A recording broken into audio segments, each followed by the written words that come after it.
지난주에는 이 야고보서 시작하면서 시험이라는 주제를 말씀드렸습니다. 오늘도 역시 같은 시험이라는 이야기인데 내용이 좀 달라요. 의미가 달라요. 지난주에 마지막 구절을 읽었던 거 다시 12절의 말씀을 보면은 시험을 찾는 자는 복이 있나니 이는 시련을 이겨낸 자가 주께서 자기를 사랑하는 자들에게 약속하신 생명의 면류관을 얻을 것이기 때문이라. 여기 시험, 이 같은 이 헬라어 말로는 페이라스모스인데 이 시험이라는 말이 중의적이에요. 두 가지의 의미로 해석이 될 수 있다 그 말이죠. 테스트, 그야말로 시험이라는 말로 해석할 수 있고, 영어로 말하면 temptation, 유혹이라는 말로도 이야기할 수 있는 이 두 가지의 뜻을 가지고 있는 단어입니다. 지난주에 앞에서 얘기한 내용들은 시험, 테스트에 관련된 얘기예요. 이 시험인 경우에는 그 시련을 잘 견뎌내야 되고 또 그것이 인내를 만들어내고 그것이 우리에게 생명의 면류관을 상급을 가져다 준다. 그런 말씀을 나눴어요. 그래서 그 시험을 참는 사람은 복이 있다.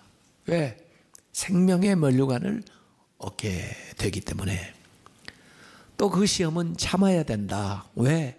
일시적인 것이기 때문에, 지나가는 거기 때문에. 이런 말씀을 나눴는데 오늘은 그 테스트라는 의미보다는 템테이션에 대한 얘기예요. 유혹이라고 번역할 수 있는 거죠. 그것이 유혹인 경우에는 참는다고 되는 게 아닙니다. 도망가야지. 피해야 되지. 그 유혹은 일시적으로 찾아오는 게 아니고 계속해서 여러 가지 다양한 모습으로 찾아옵니다. 그렇기 때문에 주의해야 되는 거죠. 그래서 오늘 이 얘기하는 이 시험, 같은 시험이라도 유혹 또는 미혹, 다른 데에서는 페이라조라고 표현을 하는데 좀 부정적인 의미로, 지난주에는 긍정적인 의미에서 얘기를 했다면은, 그래서 이 두 개의 시험을 잘 분별할 수 있어야 됩니다. 어찌 보면 야고보는 의도적으로 같은 단어를 쓰면서 이렇게 다른 이야기를 하고 있는 것 같아요. 왜? 분별하라고. 그만큼 분별하기가 어렵다고. 시험은 참고 견뎌야 되지만 유혹은 피해야 되는 거예요. 빨리 빠져나와야 합니다. 요셉의 생애에서도 보면은 시험도 당했고 유혹도 당했습니다. 귀한 집 아들이 종 생활을 했는데도 그건 시련이죠. 잘 참고 견뎌요. 억울하게 감옥에 들어갔는데도 그 시험, 테스트를 잘 참고 견뎌서 결국에는 면류관을 썼어요. 근데 그 요셉에게도 템테이션, 유혹이 와요. 보디발의 아내가 유혹을 합니다. 그건 그 자리에서 참고 견딘다고 해결되는 게 아니에요. 도망가요. 심지어 겉옷이 벗겨졌는데도 도망가요.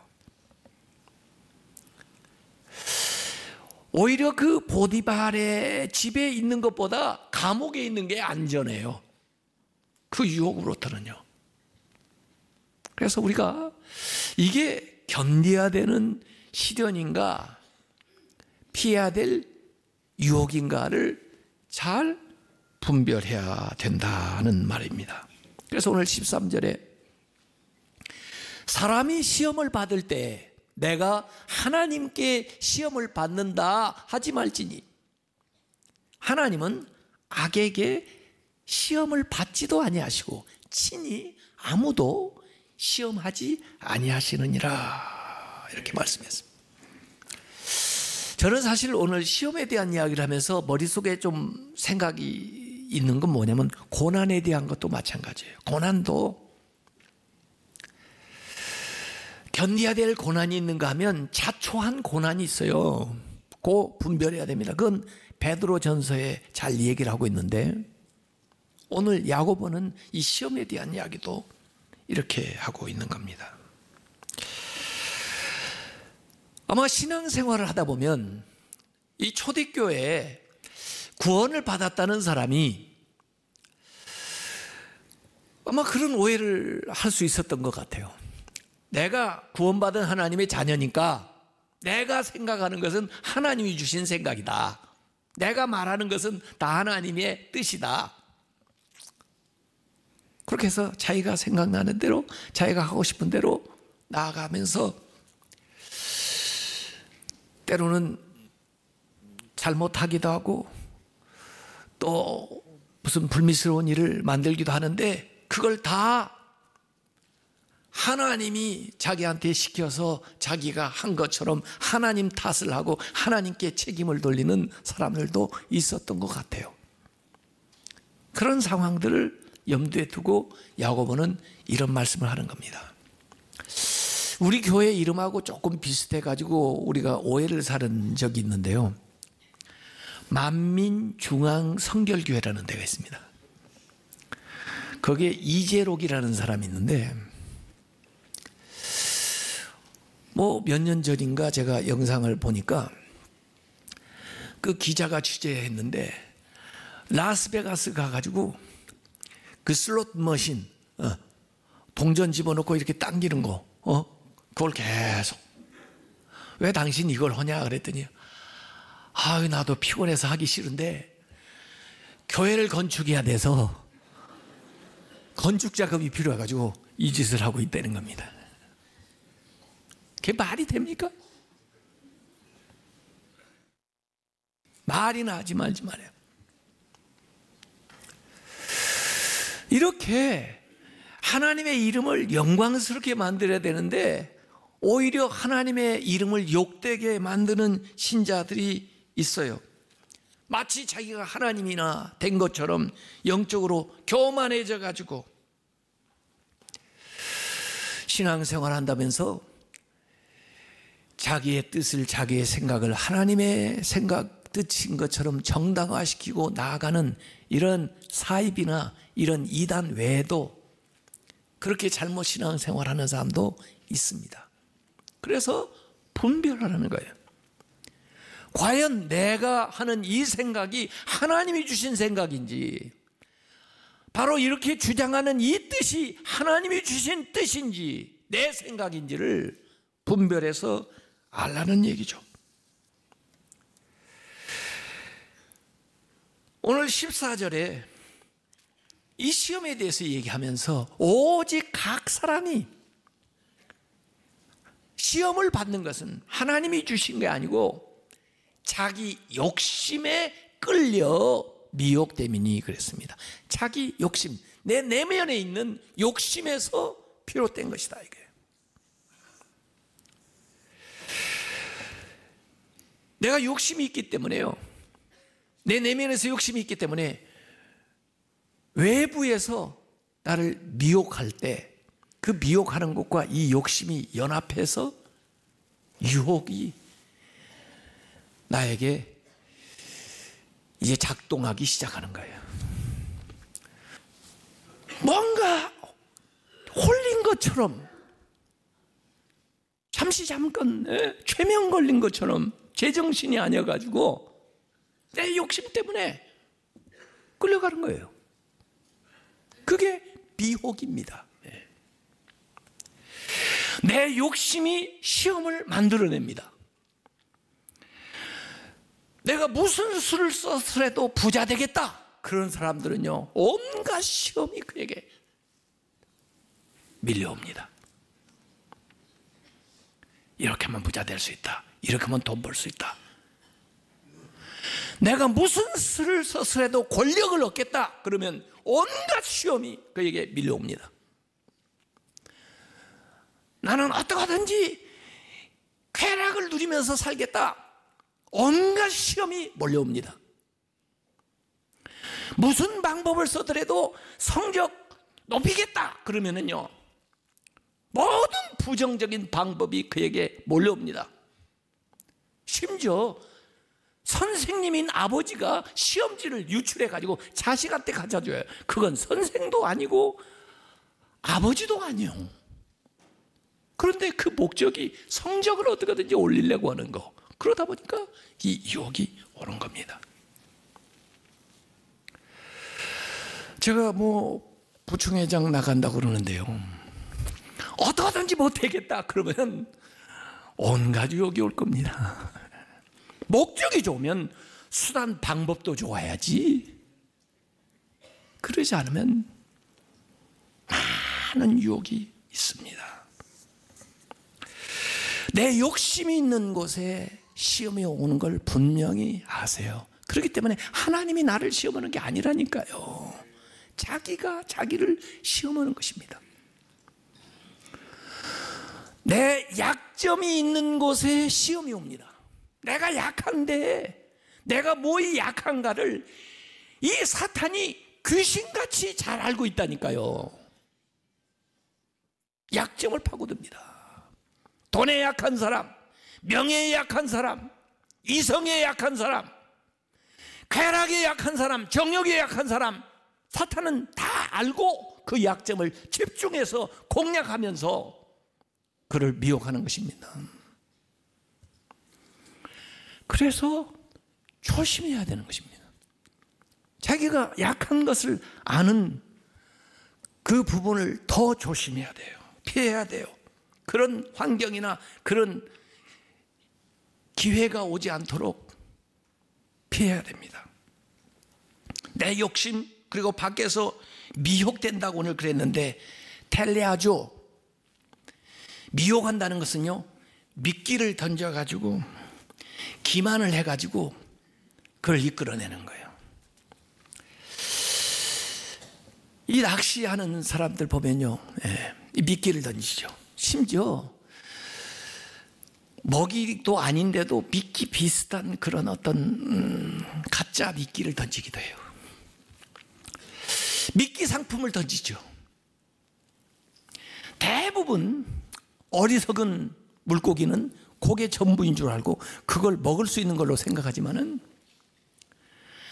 그 바늘 뒤에는 줄이 있습니다. 보이지 않는 줄이 있고 그 줄을 쭉 따라 올라가면 배 위에 덩치 큰 사람이 그걸 똑 붙들고 있는 거예요. 그게 안 보이는 거예요, 지금. 이 삼손이 다른 게 다 강합니다. 예? 그런데 그 사람에게 아킬레스건이 있는데 이성 문제예요. 그래가지고 이 블레셋이 삼손을 잡기 위해서 미끼를 던지는데 미인계 여성을, 자기 눈에는 아름다운 아리따운 드릴라가 보이지만은 드릴라 뒤에는 군대가 있습니다. 드릴라 뒤에 군대가 지켜서 있어요. 자기 눈에는 드릴라만 보이지만은 그 뒤에 보이지 않는 곳에 군대가 매복하고 있습니다. 먹는 순간 내가 그 먹이를 먹는 것이 아니라 내가 먹히는 거예요. 내가 먹히는 거예요. 그것이 유혹입니다. 우리를 시험하는 자는 사탄이에요. 밖에서 그럴싸하게 과장을 하는데 광명의 천사처럼 과장한다고 그랬어요, 성경에. 그래서 이 유혹이 내 욕심으로부터 어떻게 가는지 경로를 한번 보세요. 15절에 이 욕심이 잉태하여서 죄를 낳고 죄가 장성을 해서 사망을 낳느니라 이렇게 된 겁니다. 이전의 시험의 경로하고 지금 유혹의 경로가 완전히 정방향 반대로 다른데, 지난번 시험은 인내를 낳고 그 인내가 생명을 이루는 곳으로 가지만, 이번에 이 유혹은 내 그 욕망에서부터 시작해가지고 그것이 죄를 낳고 그 죄가 사망을 낳는 거예요. 방향이 완전히 다릅니다. 욕심이 미혹해서 욕심이 잉태해서 뿌리가 생기고 죄를 낳는 줄기가 생기고 거기에서 사망의 열매를 맺어요. 이 이기적인 욕망이 죄악을 만들어내고 그것이 결국 인생의 패배로 연결되는 겁니다. 그래서 이 정욕은 죄의 어머니예요. 이 정욕은 사망의 할아버지예요.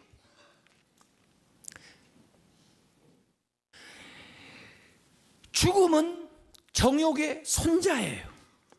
죄는 정욕의 자식이고, 이 밧세바를 다윗이 범하는데요, 이 정욕이 간음을 하게 만들고, 그리고 기만하고 거짓하게 만들고, 결국은 살인을 교사하게 만들고, 그리고 그 안에서 태어난 자식이 사망하게 됩니다. 이 욕망은 죄를 만들어내고 결국은 사망을 만들어내요. 내가 지은 한 번의 그 죄가 곧바로 사망으로 연결되는 게 아니라 할지라도 그 욕망이 죄를 만들어내고 그걸 반복하면서 그게 장성해서 쌓여서 결국은 사망에 이른다는 거예요.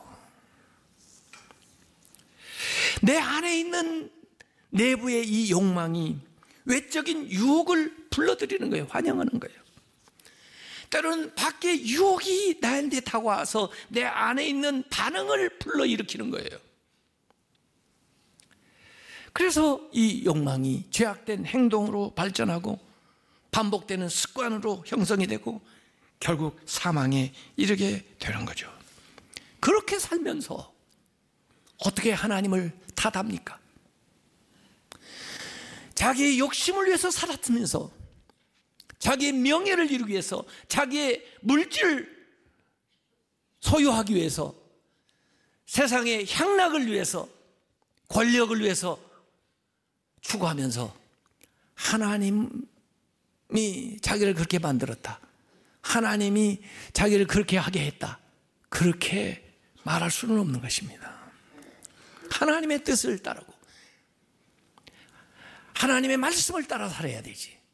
하나님 대신 하나님을 믿는다고 하면서도 하나님이 있어야지 할 때에 그 자리에 재물을 놓고 권력을 놓고 향락을 놓고 살아가면 그는 하나님을 믿는 삶이 아니라 계속 유혹 안에 노출되어 있는 삶을 살아간다는 거죠. 자기의 욕망을 위해서 하나님을 이용하지 말아라. 자기 욕심을 만들어내는 거 하나님이 주신 것이 아니다. 그것은 쉽게 사라지는 거고 후회하게 되는 거고 결국은 유익이 되지 못하는 현세적인 것이다. 이런 걸 여기서 얘기하는 거죠. 그래서 16절에 내 사랑하는 형제들아 속지 마라. 사탄이 그렇게 자꾸 우리를 속이고 자신이 자기를 그렇게 기만하고 속지 마라. 사탄은 우리에게 자꾸 얘기합니다. 네 아픔의 근원이 하나님이야. 네 하나님 때문에 죄진 거야. 다 하나님 책임이라고. 하나님을 오해하거나 불평하지 말아요. 하나님은 어떤 분이냐? 17절에 하나님은 시험 주는 분이 아니고 온갖 좋은 은사와 온전한 선물이 다 위로부터, 옆에서 오는 게 아니에요. 세상에서 오는 게 아니에요. 사람에게 오는 게 아니에요. 다 위로부터, 하늘로부터, 빛들의 아버지께로부터 내려오나니 그 하나님은 변함도 없으시고 회전하는 그림자도 없으시느니라. 하나님은 시험이 아니라 은사를 주신 분이에요. 선물을 주시는 분인데 그 선물이 어떤 선물이냐? 가장 좋은 선물, 온전한 선물을 줘요. 하늘로부터 오는 거예요. 예수 믿으면서도 옆에서 오는 거, 사람에게서 오는 거, 세상에서 오는 것을 구하니까 유혹에 빠지는 거예요. 위로부터 내리시는 하나님의 은사를, 그 완벽한 선물을 얻어야 영원한 것이고 변하지 않는 것이고 온전한 것이 되는 거예요. 좋은 것 주시는 하나님 믿으시기 바랍니다. 온전한 것 주시는 하나님 믿으시기 바랍니다. 변함없인 하나님 믿으시기 바랍니다. 창조주 하나님을 믿으시기를 바랍니다. 좋으신 하나님이에요. 참 좋으신 하나님이에요. 빛들의 아버지라고 그랬는데요, 빛들의 아버지, 전능하고 완전하고 영원한 이 세상은요, 어둡고 절망적이고 두려워. 아무리 인간이 이룬 선이라도 그 선에는요, 이면에 악이 있어요. 그림자가 있어요.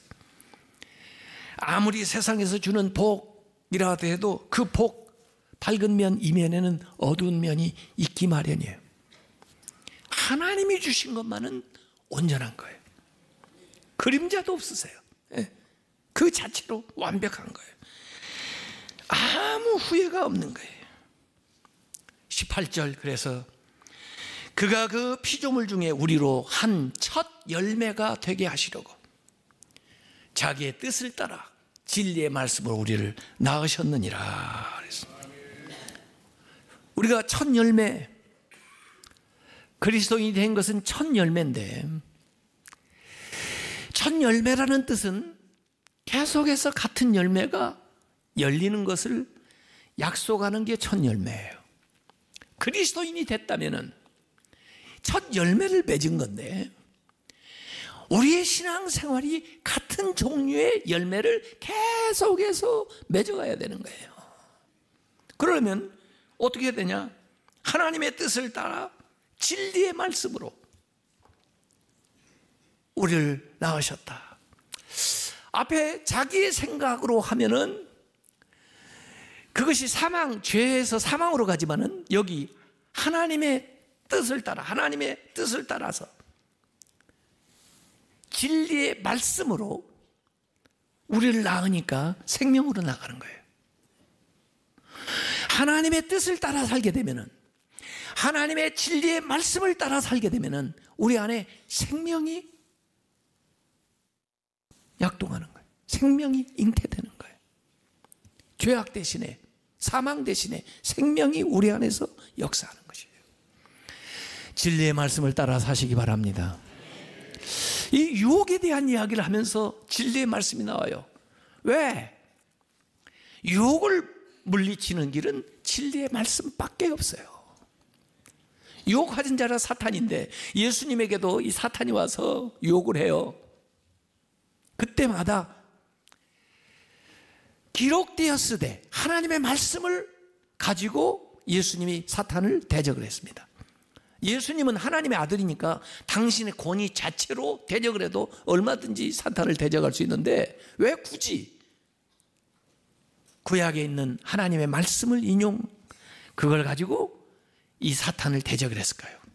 우리를 위해서, 우리가 당하는 유혹에서 너희들이 어떻게 사탄을 대적해야 되는가 하는 걸 예수님께서 미리 보여주신 거죠. 그래서 시편 119편 9절에 청년이 무엇으로 그의 행실을 깨끗하게 하리까? 어떻게 이 유혹 많은 세상 속에서 깨끗한 삶을 살아갈 수 있는가? 주의 말씀만 지킬 따름이다. 주의 말씀을 지킬 때 그 말씀이 나를 지켜주는 걸 믿으시기 바랍니다. 우리가 금년에 당하는 많은 일들 가운데 영적 분별력을 가져야 되겠어요. 그래서 과연 이것이 하나님이 주신 생각인가? 나의 욕심인가? 그리고 이걸 분별하는 바로메타 기준이 하나님 말씀이 돼야 돼요. 이 하나님의 말씀으로 분별해요. 그리고 그 말씀을 붙들면 어떤 유혹에서든지 우리가 벗어날 수 있고 이길 수 있습니다. 금년에 우리를 유혹하려고 달려오는 세상, 사탄, 이 세상 모든 풍조에 대해서 믿음을 가지고 잘 분별해내고 하나님 말씀에 견고하게 서서 승리하는 성도들이 되시길 주님의 이름으로 축원합니다. 그래서 어떤 일을 당하든지 하나님께 영광 돌리고 살아계신 하나님과 더불어 온전한 삶을 살아가는 성도들이 되시기를 주님의 이름으로 축원합니다.